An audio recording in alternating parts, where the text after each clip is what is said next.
You are listening to the Franchise Growth Catalyst Podcast with Angela Coté. Now, go be awesome. Hey there, Angela Coté here, Franchise Growth Catalyst, and I'm back for the second episode of the Franchise Growth Catalyst podcast. Now, keep in mind, in case you haven't met me before, I like to keep things light, and this is purposely unpolished. I probably will say some things that I would prefer to edit out, but I'm not going to bother with that because my way of doing things is just to do something. Something's better than nothing. And if we overthink it and try to get it perfect, well, the expression is perfect is the enemy of done. So I always say something is better than nothing.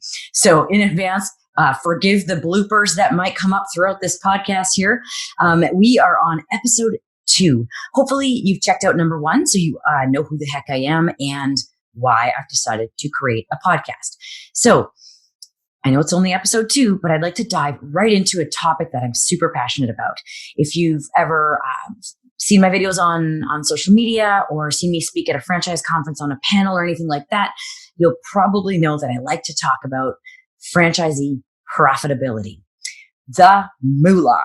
So why am I so passionate about this topic? Well, because guess what?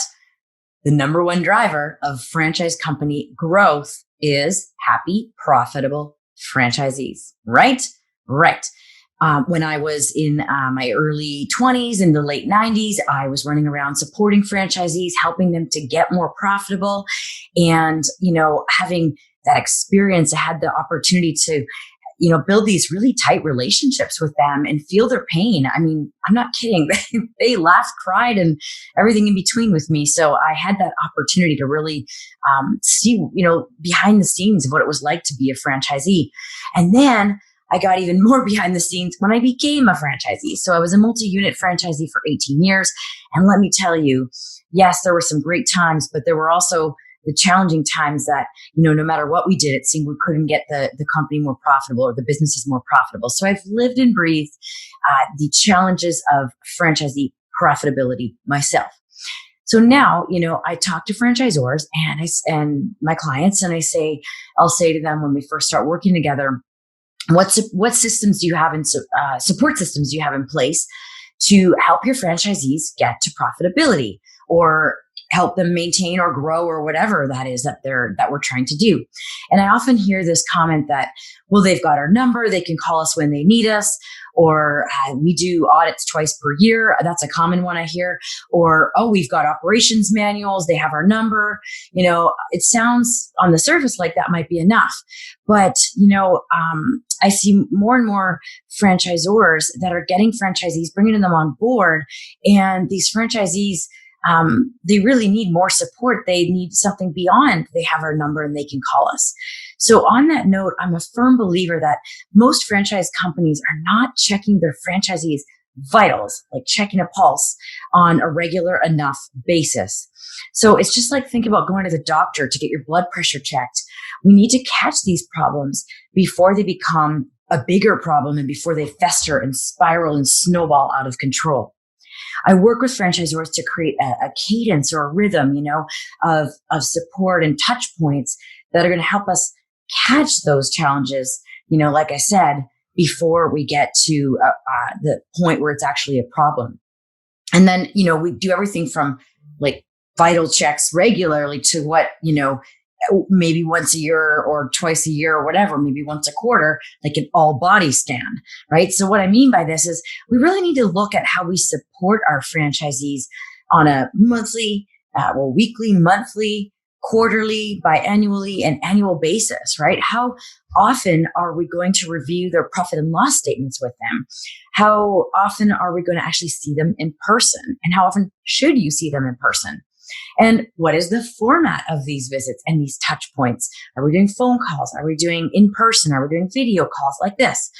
So I will say that when I talk to my franchisor clients, when we first start working together and we're talking about setting up systems, that 9 times out of 10, if they're not already doing something in a rhythm or a cadence, that I get hit with a lot of resistance to the idea of doing something like a weekly call or this level of support that I believe is needed.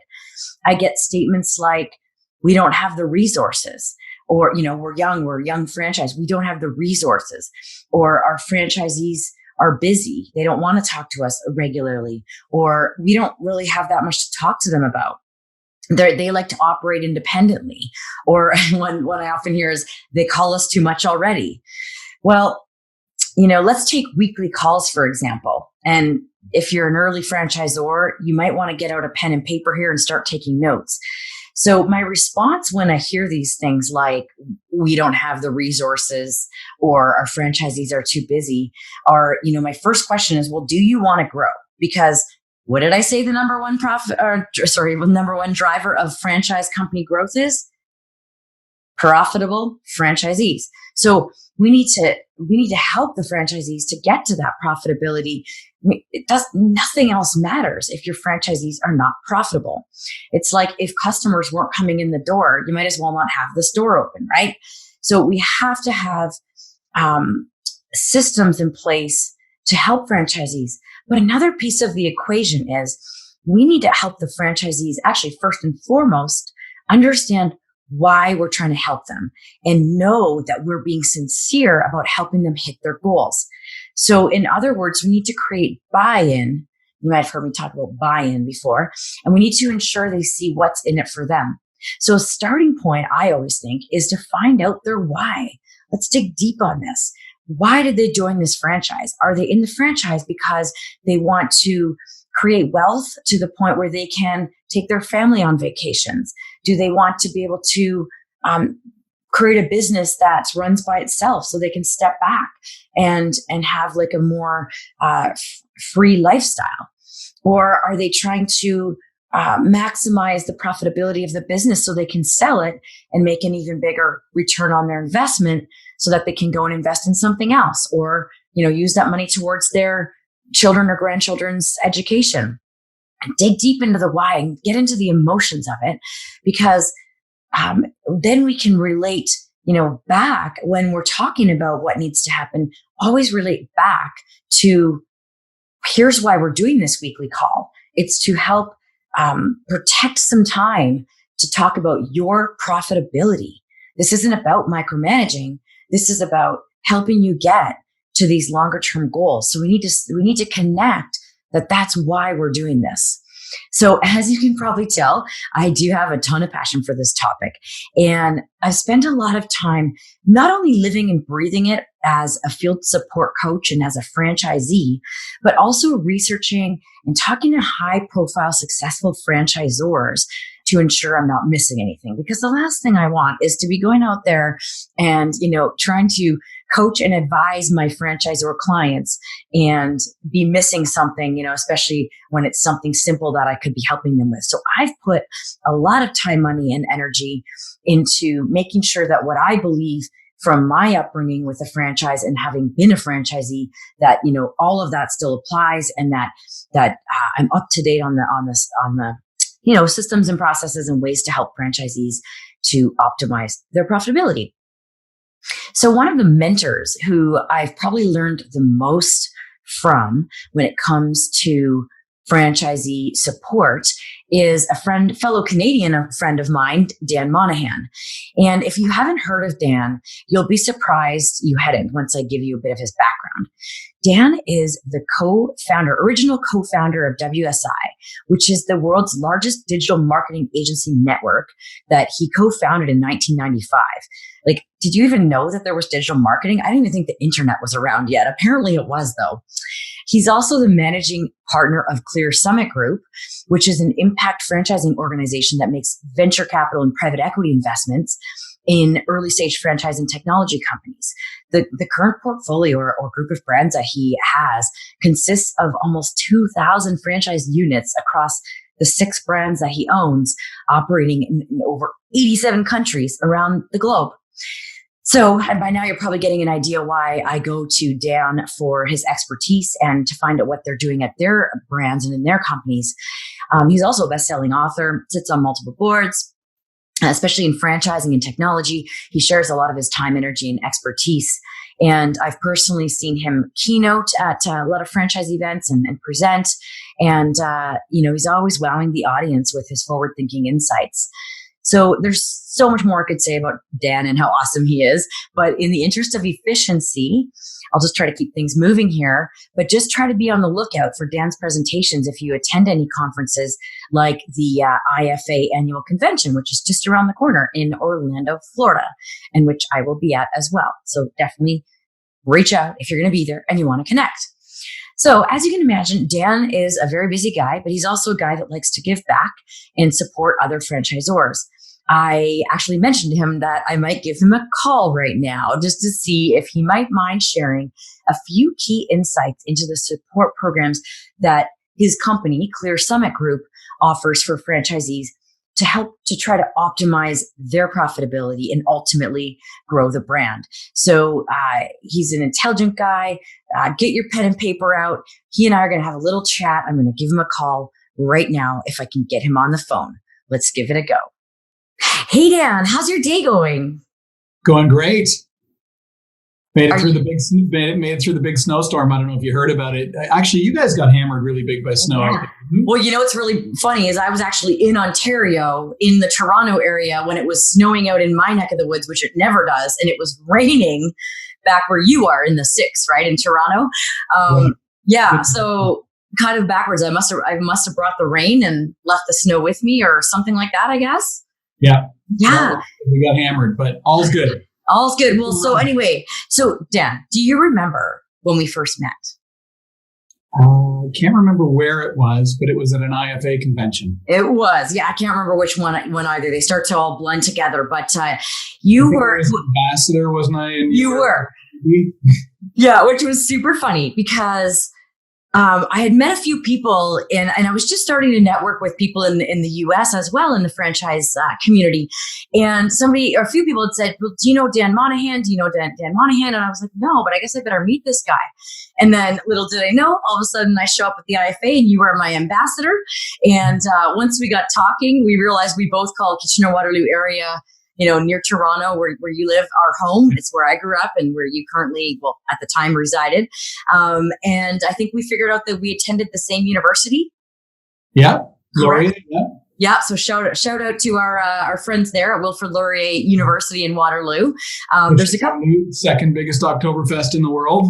Very important data fact about Waterloo for sure.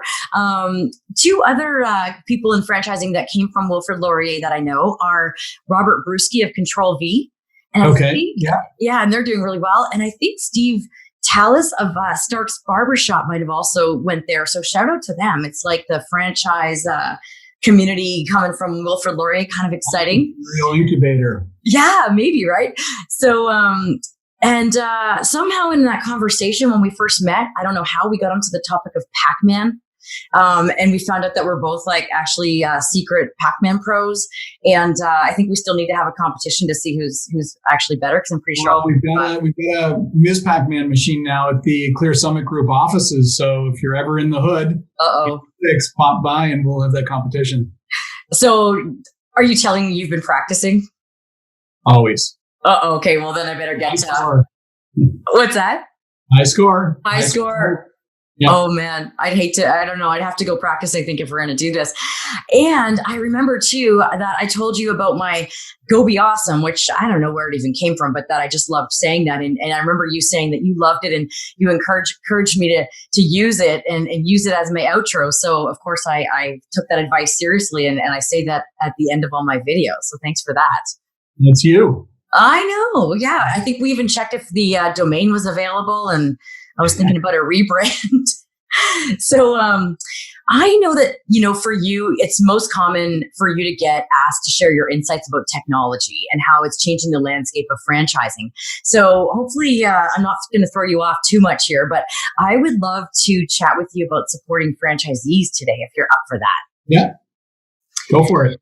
Awesome. Well, since we met a few years ago, I know there's been a number of times where I've reached out and gotten your insights because, you've got so many different brands. And actually, I gave a bit of an intro already, but just to kind of hear it from you, like maybe just, that you've got these different brands Could you go through, list a couple of them so we review that? Yeah, so WSI was formed back in 1995, so 2 years before Google, the year 2 BC, or BG, I guess. And so we're just celebrating our 25th anniversary. Tutor doctor, in-home tutoring, Qualicare, in-home healthcare, Fuzz Wax Bar, a wax-only salon, Recruiting in Motion, which is a recruiting and staffing business, and College Pro, which is a youth entrepreneurship business. So yeah, 6 brands in the portfolio. Yeah, congratulations, the College Pro being the newest. Yeah, awesome. And the oldest, that's 48 years old. So it's a great acquisition. Yeah, that's pretty interesting too. And I guess that's really why I thought, between the calls that we've had, over the past few years where I've asked you about, things that you guys do, because I know that, your brands do really well, and you put a lot of time, energy, and resources into figuring out what works for helping franchisees and how to support them. So, when I think about franchisee support, you obviously came to mind, and all the companies there. And so I thought maybe a cool thing for us to chat about today would be probably like the top 3 most important things that you do across your brands for franchisee support. So like, what are the sacred cows or things that, that are at the top of the list in terms of, just something that you would never not do? Well, we separate support from coaching. So we have support is like the ongoing, we're here for you, we'll respond to your emails, we're on the other end of the phone when you need us, live chat and all that kind of thing. But the real driver of the success of the franchisees or the performance, what moves the needle, is coaching. Mm-hmm. And that is a very specific skill, and it operates within a very specific framework. We call it goal setting and review. And it begins with, and so when you say, what are the things that we can't do without, I would say it's this coaching element, because people buy into a franchise system because they want a proven system, but they also want a coach that's going to work with them in that kind of supportive environment. And they're learning new skills, right? They're developing new capabilities, and they need a coach every step of the way. It's like, you can't learn to ride a bicycle by reading a book, right? Mm-hmm. You need to actually get on one and get out there, and that's going to require some coaching along the way. But what we do is we begin with, what is it that why did they get into this? What are they looking to achieve? What are the goals that they have for their business in the next 1, 3, 5 years? And so then let's look at this year's goals, and let's work backwards in terms of the things that have to happen this month in order to make that happen. What has to happen this week? What has to happen today? And so we really break that goal down into the specific, what we call the leading indicators. A lot of companies will look at the lagging indicators. They'll look at what were the revenues this month. And we're looking at what are the actions that have to happen today in order to drive the revenues of this month and achieve the profitability of this year. So if you look at it at the end of the month, it's already too late. Right. So that's why you're tracking the leading indicators and talking to the franchisees about those. Yeah, there's a great book, 4 Disciplines of Execution, that gets into a lot of this, 4DX, sometimes referred to as, but it talks about the importance of those leading indicators. So we're driving the coaching around the leading indicators, which might actually be number of leads you generated today or yesterday. It might actually be the number of events that you conducted. It might be the number of strategic alliances that you formed in your community this week. But we're looking at the things you're doing, not so much the outcomes from those things. Mm-hmm. And I really, maybe I learned this from you, but this understanding their why, you started with that. I really think we should emphasize that, I just see a lot of franchisors when I start to work with them, and, they're asking me to help them formalize their support systems. And I say, well, what are the franchisees' goals? Do you know each individual's, not just goals, I'm not just talking about revenue, but like their why, like you said, what they want out of this. Do they want to ultimately end up being able to run the business from afar so that they can travel, or do they want to put their kids through university with the money, or they want to sell the business at some point? What is it they're trying to get to, right? So it sounds like you start with that early on. Yeah, we're not coaching them to achieve what we want to achieve. We're coaching them to achieve what they want to achieve. So it's a very structured process of capturing those goals and then working it backwards into what has to happen today in order to achieve them. And of course, there's a lot of skills that have to be developed in that process. So looking at the benchmarks, the measurements, is it sales skills? Is it presentation skills? Is it recruiting skills for staff? Is it, business management? Like, what are the skills? And then what are the measures we have in our process to be able to measure what skills they lack in and what coaching they need. So, there has to be a quantity of activity necessary, but there also has to be the skills to convert that activity into results. That's such a great point. What do you, I said, before you were on the call in this podcast, I said earlier that, one of the things I hear a lot when I talk to my clients and franchisors about the idea of implementing weekly or biweekly calls, I get a lot of resistance because they say, well, the franchisees say they're too busy, or the franchisor doesn't think they have the resources. One of the biggest ones I hear is we get on the calls and the franchisee, they're talking about all these other things. They're talking about the problem of the moment. They're talking about the fact that somebody just quit, or somebody didn't show up for work, or some other issue. Do you have any ideas on how you would say get that franchisee to understand we're not talking about that right now, but that they don't feel micromanaged? Right. So there's a whole bunch of pieces to that question you asked. But first of all, it's really critical. This requires mutual buy-in. There's a mutual accountability. There's a mutual commitment. So they need to understand up front that this is a really important part of our business methodology, this coaching and accountability process. So there's times of it that you might not enjoy. You might feel like you're being micromanaged, but I look at it like, the example I use sometimes, if you've ever been driving down the highway and you're falling a little bit asleep at the road, or you're kind of drifting a little bit, and all of a sudden you feel those bumps at the side of the road, right? Those bumps at the side of the road, they shake your steering wheel. They're kind of annoying. They jolt you, but they're there for a reason. That's good. Little bumps at the side of the road are to protect you from the big bumps in the ditch, right? And so that weekly coaching call you're having with your coach, and yes, we might be, getting into a lot of minutia around what you did and didn't do, but we're able to raise that red flag for you well in advance of hitting the ditch, right? Now, the other part that's important is because by the time you're in the ditch, there's very little you can do about it, right? Or it's a much bigger turnaround situation versus if we could just catch it when you're steering a little bit to the right. But the other piece of this is there's going to be a lot of distractions. The expression I sometimes use is all distractions are equal. It doesn't matter what distraction it is if they're distracting you from your primary goal. What is that goal you need to achieve this week? So we get really focused on what are the one or two, so a primary and secondary goal. What are the one or two things you have to achieve this week in order to achieve that goal this month? And so we'll talk about all the different struggles and that kind of thing, but we're going to keep bringing it back to, well, wait a second. That's not really related to the fact that you needed to get 9 leads this week and you got 2.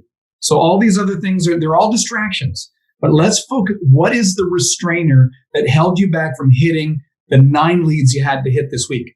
Everything else, all those other things don't really matter if we can't get those 9 leads. And a lot of times franchisees get ahead of themselves. They focus on the things they want to do, the fun things, the things that are enjoyable. But the reality is, without those 9 leads, you don't actually have a business to be, they'll sit in their office sometimes and do planning and strategic plan. But if we miss those 9 weeks or those 9 leads, there's no strategic planning that's going to fix that. Yeah. we got to get out of our comfort zone and get out there and form that local strategic alliance, form that partnership, get uncomfortable and get used to getting uncomfortable. Right. And I know with the people that I work with, it's like remind them as often as you need to that this is to get you to that bigger goal. Like we tie it back to the monthly goal, tie that back to the annual goal, and then the 3-5 years, whatever their longer term goal is, and try to help them. It's critical to understand that our days add up into weeks. Our weeks add up into the months and the months of the years. So it's what happens every day that is a critical. There's an amazing book out right now called Atomic Habits, and we actually incorporate some of this into our coaching methodology. But if you're doing one of my favorite quotes from that book is that if you're forming good habits, time is your friend.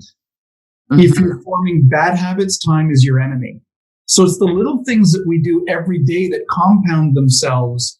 And this is all across our life, right? This might be drinking more water every day. This might be taking your vitamins. This might be doing your stretches or whatever goal you're trying to get towards. But the absence of that over time compounds, right? And so the same is the case in a franchisee's business. It's the little things they do every day that will get them to where they need to be at the end of that week or at the end of that month and ultimately year. So our job is to coach them and hold them accountable because they asked us to hold them accountable. There's a mutual contract that goes on at the beginning of this where they acknowledge that we're there to help them succeed.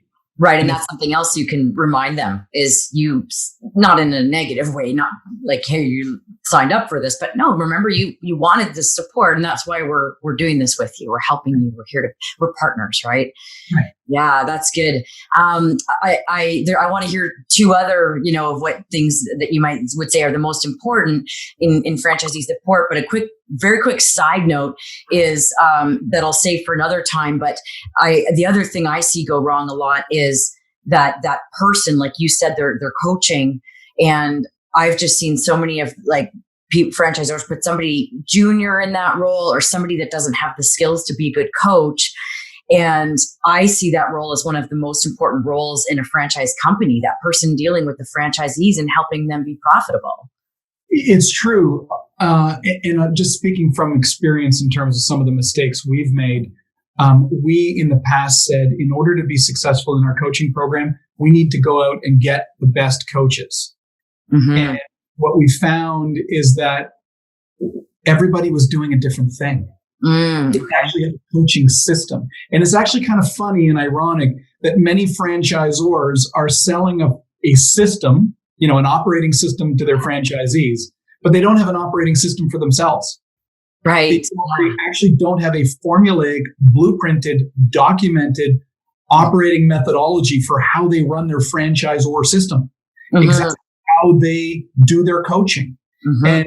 And we had multiple coaches doing multiple different things and wondering why we have such variance across the system in terms of performance, in terms of satisfaction, everyone's doing it a different way. And, and sometimes you think, well, you got this person, they've got 20 years experience in franchising as a coach. It might be just 2 years repeated 10 times. Yeah. Yeah. They don't, just because they've been doing it a long time doesn't mean that they are best equipped to coach your franchisees. So begin with a coaching framework and system in place so that your coaches can follow that. Mm-hmm. Hold them accountable while they're holding their franchisees accountable. Absolutely. And I think it comes down to knowing what traits you're looking for in those coaches. It's one of those roles where I think it's probably every role is like this, but where it's more about having the right traits than having experience. I'd rather teach them how to do it, knowing that they understand that they have to have a level of compassion, that they understand, how to be a good leader and all those things, that they've got some, either experience or traits at least to match that. Well, and if you don't have a blueprinted system, how are you going to teach them? Most franchisors don't have that. So instead they say, well, we'll bring in people who already know how to do this. Yeah. And hopefully that'll work. But you went through it. You said it didn't work. So everybody's listening, hear this loud and clear. That's not the way to do it. Right. So let's talk more about that system in a little bit here. I have an idea on that. But I'd like to hear what's another thing you guys do in terms of support across the brands that you that are like a sacred cow that you wouldn't do without. Well, tracking profitability is critical. right? So it's an important methodology to have in place because it's critical for the franchisees to know where they're at, right?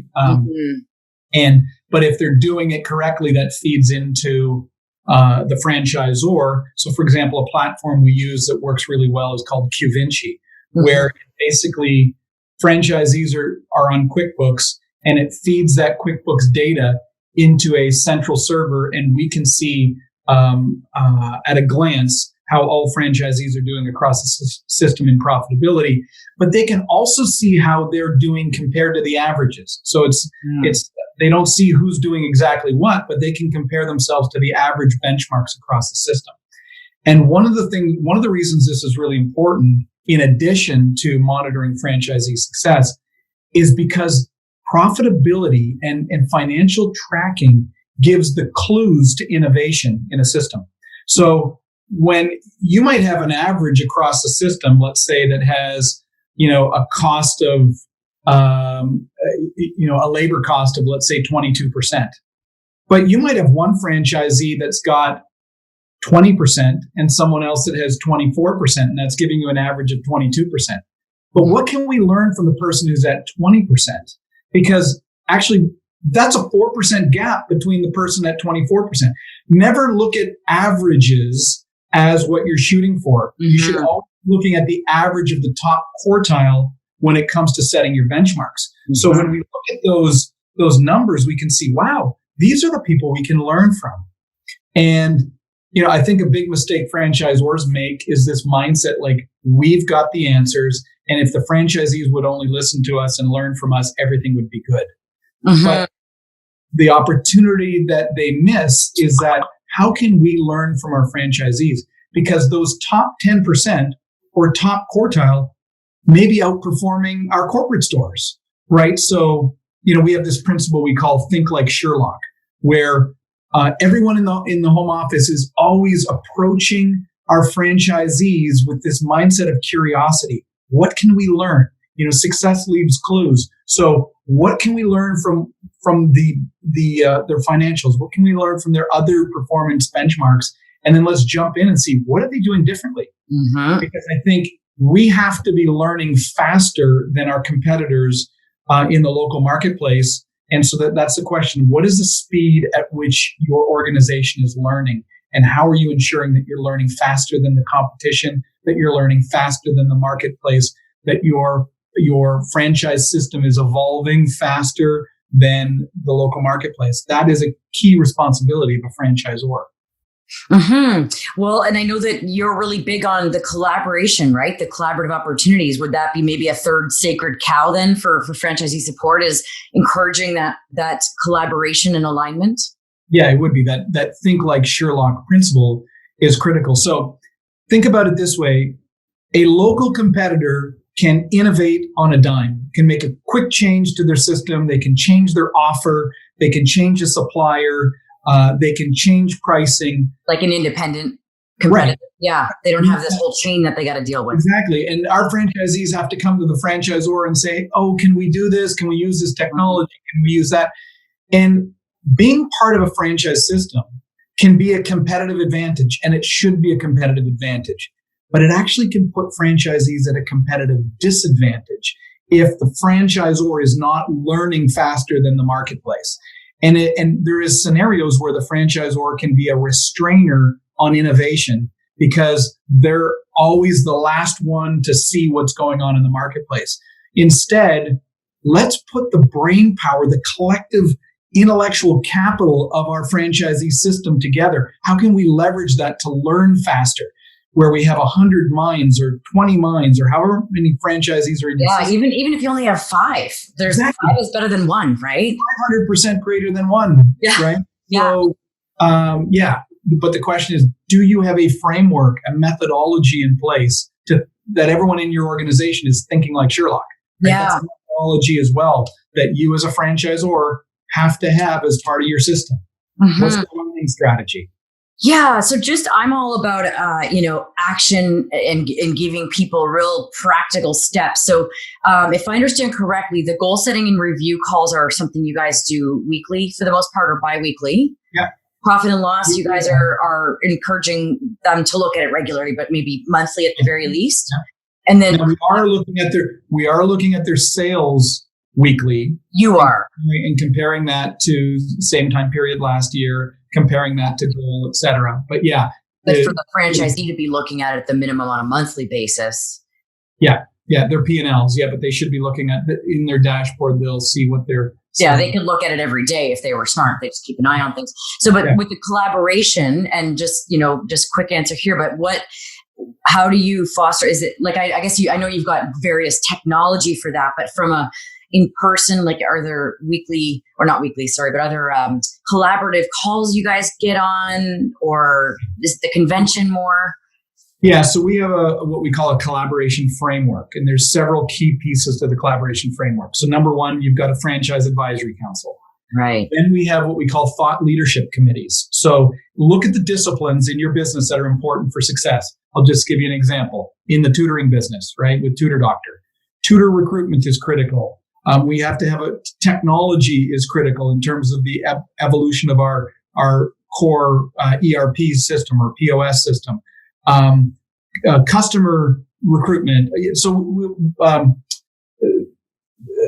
So we basically break down what are all the key drivers, and we generally have a thought leadership committee associated with each of those. So that's a committee of franchisees that are evolving the best practices in that particular segment. So thought leadership committees are a component of our collaboration framework. Culture is, when I talked about, think like Sherlock, that culture of curiosity. Exactly. It's one of our key values across the organization is curiosity. We actually use technologies where franchisees, it's like an idea box and they can vote on ideas and vote up. I've heard you talk about that. Yeah. So everybody can give input. Right. So there's several components to this collaboration framework, but it's critical to not leave that to chance. You want to have that by design as opposed to by chance. And if it's a smaller system, it's kind of the same idea, but just the fact of creating the framework of ways, whether that, a smaller system might do a weekly, I keep saying weekly, but, maybe it's like a monthly or a bi-monthly or quarterly, Zoom video call and come together and share ideas or help each other and support. I like that with people. I actually encourage a weekly call, and Zoom's a great platform to do that with all the franchisees. And it might just be a half an hour. Yeah. But think about it this way. They're on their own out there in their offices. And it's almost like, imagine back in the old days in the village, everyone goes out and on the hunt during the day. But at the end, everyone comes around the campfire and shares stories and compares notes and all this kind of thing. So franchisees need to come around the campfire periodically and sing songs and share stories, and because that's what being part of a community is about. So I'll tell you, if you're doing a monthly call, 3 years from now, it's really hard to turn it into a weekly call. That's what I say to people. Yeah. Right. So we're going to have a weekly call with them anyhow, whether it's the coaching call or whatever. Why not get the president on the call and we're going to just connect once a week, right? And then that becomes hard coded into your culture. Yeah. Oh, so much value and opportunity comes from that alignment and collaboration. And I think we're running out of time here. I feel like you and I could talk like for days about this stuff. Let's do it again sometime. Well, there you go. We'll do that. So I know you're super busy going 100 miles a minute all the time, but we'll, I guess, see you at the IFA in Orlando. I think we'll wrap up here for now. Have you had the pleasure of hearing my podcast music yet? No, but you should do something with Go Be Awesome. Oh, okay. Well, there you go. I was just going to ask you, if anybody, by the way, if anybody wants to ask me more questions or more about what Dan talked about, feel free to reach out, Angela at angelacote.com. But Dan, I was wondering if you could help me out here and wrap us up and say it. Go Be Awesome. Woo! All right. Copyright 2020, Angela Coté, Inc. All rights reserved.